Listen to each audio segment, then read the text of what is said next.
لو اعرف تطلع هاي الصورة فلا اجي للبرنامج مالتك. انسحب من البرنامج، انسحب. نجم حلقتنا اليوم فنان كلش تحبوه، 24 ساعة ترند، بدأ من الصفر واستمر على الصفر. رحب وياي. طبعا كلش اشكرك على هاي المقدمة الحلوة، وهاني ما اطلع ببرامج، هذا الكلام قايله باخر 25 لقاء سويته ذاك الاسبوع. اذا كنت عايش بالزمن الجميل، اي شخصية تحب تعيش بيها؟ اكيد عبود بن الدورة. صاحب هاي الصورة شو تحب تقول له؟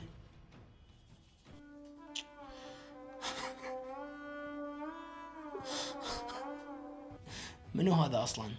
احنا وصلتنا معلومة انه خالك كان رافض تدخل مجال الفن. اي صحيح هذا الموضوع، ووافق منصرة نجم مو؟ صراحة لا، بس مات.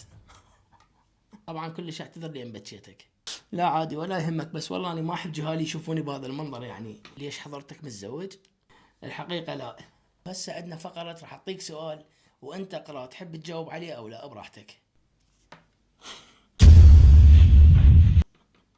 انا اعرف السؤال جدا صعب. لا بس ما اعرف اقرا. وهسه راح اعرض لك صورتين وقل لي منو الاقرب لقلبك. طبعا انتوا جايبين لي اثنين، يعني سؤال جدا صعب، بس لازم تختار واحد منهم. لا مو قصة صعب، بس الاثنين اكرههم.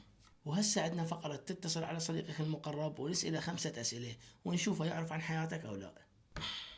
عفوا، لقد نفذ رصيدكم. ممكن تعطوني أجوري خلي أروح؟ المنو تقول أنا زعلان منك. عدنان درجال. طيب ممكن نعرف السبب؟ صراحة لا عمري شايفه ولا حاكي وياه، بس لقيت كل البرامج تحكي عليه قلت خلانا اما نحكي عليه. ولهنا وصلنا لنهاية حلقتنا. أحب أقول لك اطلع برا. أشكرك.